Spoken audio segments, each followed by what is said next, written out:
Okay, round two. Name something that's not boring. A laundry? Ooh, a book club. Computer solitaire, huh? Ah, sorry, we were looking for Chumba Casino.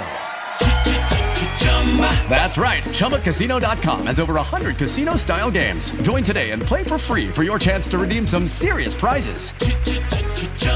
ChumbaCasino.com. No purchase necessary. Void where prohibited by law. 18 plus. Terms and conditions apply. See website for details. Welcome to Bite Size Bios. This is meant to be a mini-sode that will accompany HDTH. Every week, I will pick a person from history and dive into their lives.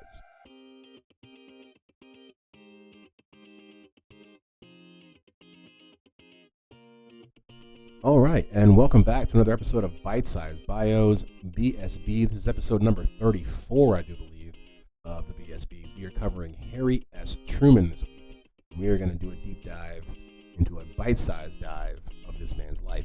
But before we do that, as is customary with the podcast here, because this is the mini episode accompaniment of HDTH, we have to go back into time and talk about the previous episode from last week, which of course was episode 76 of HDTH, which was about Russia. Good old mother Russia. Learned a lot about Russia because I don't know. I didn't know anything about Russia before at all. Nothing. And it actually, I learned and like with most things, you learn and you have more compassion. I have a little bit more compassion for the Russian people. None for Putin.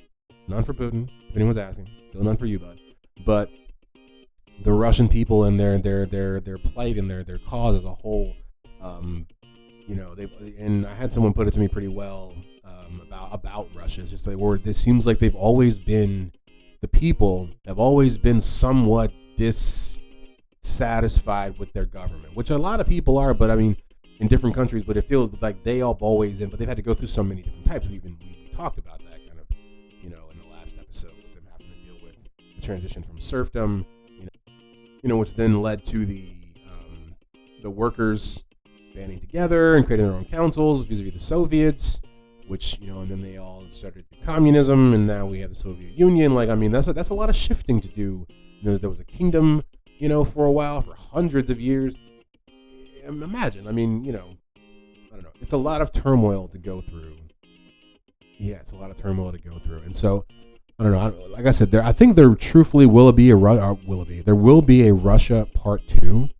Because what I want to do is like deep dive into the specific different revolutions, and talk about maybe like what specifically happened and like really, really break those down and kind of take, the next Russia, like Russia 2, to kind of take maybe like look at the Russian Revolution, which it'll help because there's still more coming down the pike, for the bite-sized bios. We're going to attack some really, intense individuals here coming soon. All people who play are power players in the 40s to 70s, some of which being Vladimir Lenin and Joseph Stalin.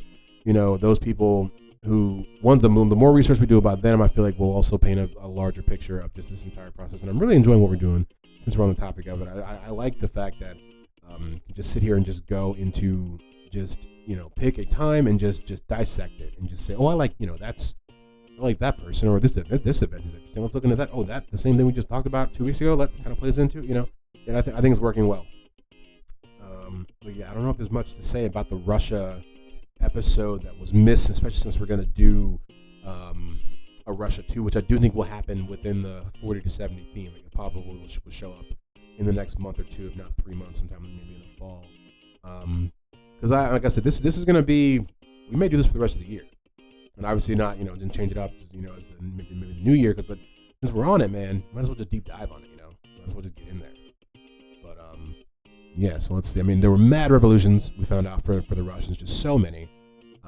February Revolution, October Revolution, just Russian Revolution as a whole, and, the Russian Civil War, which I feel like is something that probably could also even be its own episode, but will definitely be covered more in depth in Russia too, because that truthfully is what gets us the Soviet Union. If it wasn't for the Russian Civil War, I don't think we would have the Soviet Union. Also, I said before, when with the czars and stuff, if it wasn't for these certain like the Decembrist revolution back in the early 1800s, if it wasn't for them to kind of spark that first, kind of fire, ignite a fire there to make people be like, hey, we don't love what we're seeing here, and maybe we can do something about it, is very important, because without that, you just, nobody does anything.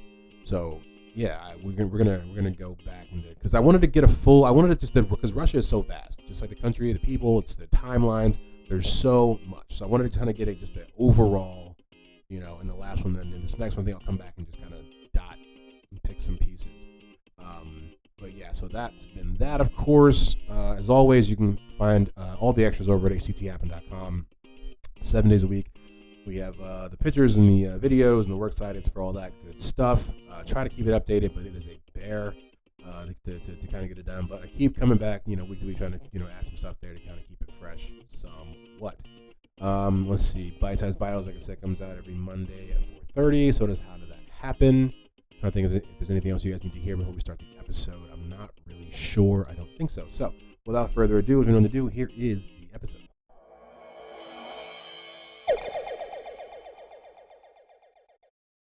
The Japanese began the war from the air at Pearl Harbor. They have been repaid many-fold, and the end is not yet. With this bomb, we have now added a new and revolutionary increase in destruction to supplement the growing power of our armed forces. It is an atomic bomb. It is a harnessing of the basic power of the universe. The force from which the sun draws his power has been loosed against those who brought war to the Far East. Okay, we are here today to talk about Harry Truman. Harry Truman, heavy on the S, that Harry S. Truman. He was born in Lamar, Missouri on May the 8th, 1884, and he was the oldest child of John Anderson Truman and Martha Ellen Young Truman. He was named for his maternal uncle, Harrison, Harry. The middle initial, which we talked about just a little bit ago, is actually doesn't really stand for anything. It's just an abbreviation that kind of goes, I guess you could say it's just for, there's a few people in their name, in their family who have I think it's S names, or just because they wanted to kind of symbolize for people in their family, they just put an S. It's just Harry S. Truman. I think that's weird. But yeah, so it honors his grandfather, Anderson Ship Truman. Oh, here we go. Solomon Young. Yeah, so these two dudes with S's, they just kind of picked, but didn't give him either one of the names. Huh. Okay, not going to get stuck on that. So, let's see. Truman, he would spend a lot of his time, a lot of his life in Missouri. Man loved Missouri. I've never been there, and I don't particularly want to go, but I know that's a lie. That's a full-blown lie, because I often forget. I'm a Cardinals fan, and Cardinals, the St. Louis is in Missouri, but I've never been, and I don't think of St. Louis when I think of Missouri. I just don't. But yeah, so his father, John Truman, he was a farmer and livestock dealer, and the family lived in Lamar until Harry was 10 months old, when they moved to a farm near Harrisonville, Missouri, once again still in Missouri. And they lived there for a while until he was 6, when they would move to Independence, Missouri. And I think I could be wrong. Is that where they filmed that football show on Netflix? I could be wrong. But yeah, so he lived there, and I think, let's see, how long was he there? I think for the long haul. I think he went to school there, like high school and stuff like that. So he was, and I watched a lot of documentaries on this guy. He was an all around, people think unremarkable fellow. Truthfully, for a long time in his life, that was the consensus for most of the stuff that I read about him, which is not something you hear when you hear about the lives of most presidents. He still lived a life, and I think there was one documentary that was going in kind of hard on him. I'm like, this dude was still a war veteran, he would actually end up. He tried to join the military multiple times. He tried to join West Point, but then because he couldn't pass the physical because of his eyes, they wouldn't let him in. But then when the World War I actually came around, he joined the National Guard, and boom, they let him in. So he just was like, I'm gonna get in the military. Let's see, I think we might have jumped the gun a little bit here. We'll go back to just a little bit of his childhood. It says here he, while living in Independence, he would actually do the Shabbat tasks for his Jewish neighbors. That's kind of cool. Kind of cool. I don't know. I think it's not odd. It's just, I don't know. Religion is there's a lot going on there. But it's just, child Truman was interested in music, reading, and history, all encouraged by his mother, with whom he was very close. He learned to play the piano at age 7. And he even worked at the 1900 Democratic National Convention in Kansas City. His father was relatively active in the Democratic Party and had friends that were also as well. He was employed briefly in the mailroom of the Kansas City Star, yada, yada, yada. I feel like, that stuff is just not as interesting as the fact that he went to World War I and saw action. He was in one of the more bloody fronts of World War I, which I have respect for. If you've ever looked at, we will at some point do, because we've done a lot of World War II, or at least some stuff that is adjacent, World War II adjacent. But the story of World War I is truly tragic. It is truly just sad. I look at that and I just don't know if I could do it as a man. If I was, around that time, I was of service age. I don't know. You should, if you haven't looked into it, there are a lot of good World War I movies out there. World War II, and I'm not saying war is war. I'm just saying World War I just looked like it was a lot more difficult. So, but he was there. He fought in World War I, and that was actually where he would end up finding networking, if you will. While he was there, he would meet a man. His name Pendergast. I forget his actual first name. Let me look that up and make sure I got that right. I know his last name was Pendergast, but it was either Tom, because what it was is that guy's uncle was actually like this kind of dirty politician guy who was maybe fixing elections and would maybe go to jail for fraud later on, or who knows? Maybe we'll get to that. Yeah. So yeah, his name was Tom Pendergast, but the guy Pendergast, excuse me, but the guy that Truman met was Jim Pendergast. He met him in World War I, and they became friends during that time. So when they came back, they kind of maintained their connection. But actually, when Truman came back from World War I, he would actually marry his high school sweetheart. I believe her name was Bessie. I think it was Bess. And then he would actually open up a clothing store, and did that for a little bit. But then due to the Great Depression, it actually he had to close it down. So he lost that, but his wife's family was independently wealthy, so they were actually doing okay, except for the fact that her whole family thought he was kind of like a failure. And I want to say once again, we are talking about a president, people. We are not just talking about some random guy. This guy he's endearing, because, and I think that's why even after he lived a life. Also, man lived a life. But even after his presidency, some people, a lot of people liked him, because he's just even in the pictures, you can look at him and be like, okay, he seemed like might be a decent guy. So basically, he loses the furniture store. I believe he has to move in with the family, his wife's family. And during that time, he kind of hits up his old friend, Jim Pendergast, and through that, he gets in touch with his uncle, Tom Pendergast, who, like I said, was not the most non-criminal man you maybe have ever met. And he basically, you could say different things about it, but he kind of offers Truman a number of different positions that help him move up throughout society, basically. The first one being a judge. He becomes a judge, which is very much due in part to Tom Pendergast. And from there he goes, I believe, if it's not straight there, from there to Senate. There may be a spot in the middle, but he goes to Senate, all on what people believe to be the back of Tom Pendergast, ballot stuffing and stuff like that. Not to mention, I did say earlier, Pendergast would end up going to jail for, I think, a year and a half for fraud and just not being, an altogether right fellow.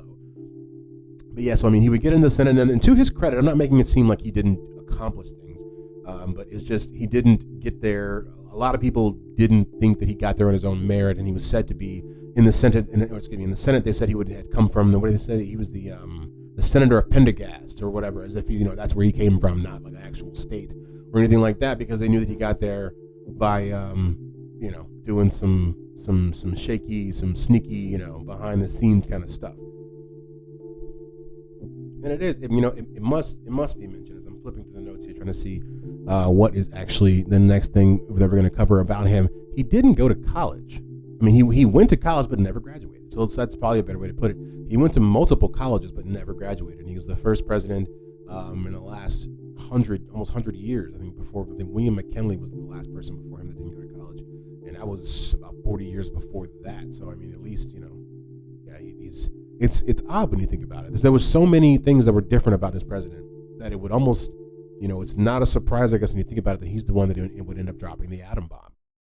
And he did so only 4 months after becoming president. That's wild. Could you imagine getting a new job and then, you're cool day 2, day 3, day 4. Matter of fact, you're not even cool because month 2, you were literally in Germany settling the European theater of World War II by yourself. Like, you used to be just vice president, now it's you and Churchill and Stalin, and you're all at Potsdam, and he planted those red flowers and a star right there before everybody got there, just to let you know that the commies mean business. Like, but that's month 2. That's month 2 for you. 2 months after that, you drop the biggest bomb ever dropped in human history on people and buildings. And you do it twice. Not just once, you do it twice. And you didn't even go to college. I'm impressed. I'm beyond impressed. Truthfully. I am through the roof. My hero, this kind of guy. He also had an assassination attempt on his life. I believe this was in 1950. There were some Puerto Rican nationals that came to the Bailey House in D.C. and tried to kill him, and they did not succeed, but one of Harry Truman's guys got murdered in the process. This was real. This was not, I feel like this stuff doesn't get told in the history books in school. I don't remember hearing about this at all. All I remember hearing about Harry Truman was vice president to FDR, dropped a bomb. Maybe they mentioned he didn't go to college, but I'm not really sure. That's all I really got growing up. I don't even think they told us that the S in the middle wasn't even real.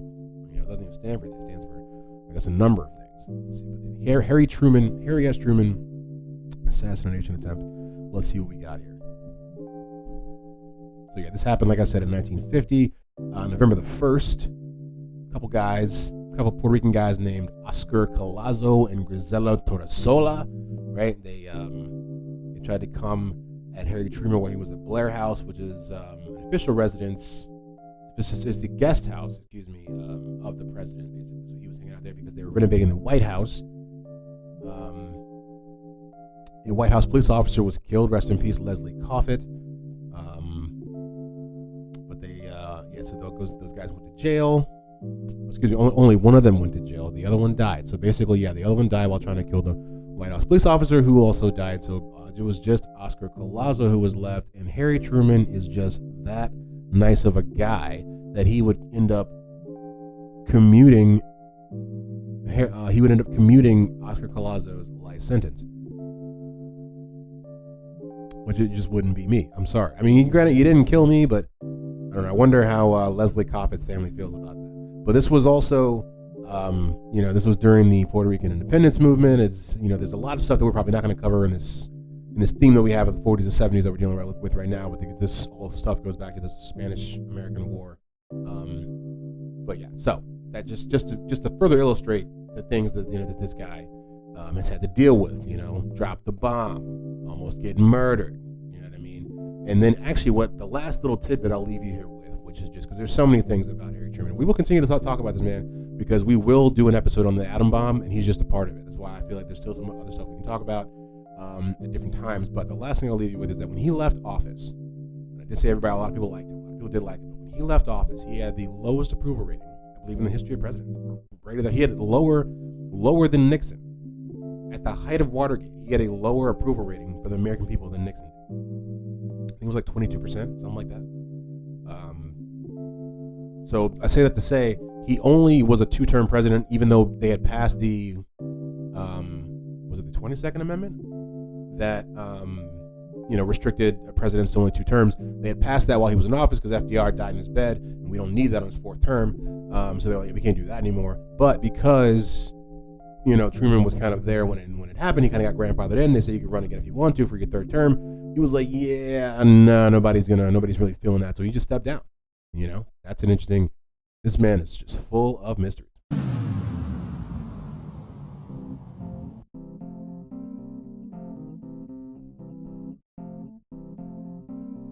All right, that was another episode of Bite Size Bios. We learned about Harry S. Truman. Learned that S doesn't mean anything at all. It's just S. Sometimes S is just S. Hope you guys liked it. I really, as the more I talked about and learned about this man, I was just fascinated, just downright fascinated that he could do all of this. I mean, this is one of the last. I don't think it happens anymore. I would be also just as impressed if a man came out of nowhere and just didn't go to college and then became president and was a wartime president hero and all that good stuff. I mean, that would literally, I mean, that's what happened. That's what happened. This guy literally like faked it till he made it. And then when he got there, he blew the roof off of it. I mean, no pun intended. Yeah, that was interesting. But yeah, so I learned a lot about this guy. Like I said, we will continue to cover him and probably one or two other presidents. I definitely want to cover FDR somewhat. I mean, you know, he gets covered somewhat, like, you know what I mean? I don't know, like a little bit. He's not coming up on a Bite-sized bio anytime soon, but you know, definitely we're trying to just, since we're on this kick, to get as many people as we can done. JFK, we're gonna do a deep dive on the assassination here pretty soon. But yeah, thank you guys for pressing play, coming back from week to week. I really do appreciate it. I do see the downloads from time to time. That like I looked the other day and there was like 15 downloads in a random day, and I was just like, wow, that's really cool. You know, the like 15 different people, or like someone downloading my stuff 15 times. Like I appreciate it. You know, it doesn't go unnoticed. So yeah, we'll see you guys next week with the next How Did That Happen? Oh wait, yeah, and like and subscribe wherever you find this. 5 stars if you loved it, 2 stars if you didn't. Tell us why you didn't love it, because constructive criticism is always what is welcome. So, but yeah, thank you. We'll see you guys next week with the next How Did That Happen?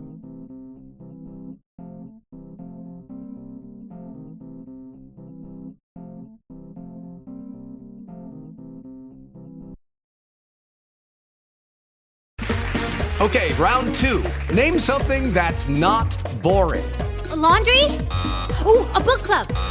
Computer solitaire, huh? Sorry, we were looking for Chumba Casino. That's right. ChumbaCasino.com has over 100 casino-style games. Join today and play for free for your chance to redeem some serious prizes. ChumbaCasino.com. No purchase necessary. Void where prohibited by law. 18+ terms and conditions apply. See website for details.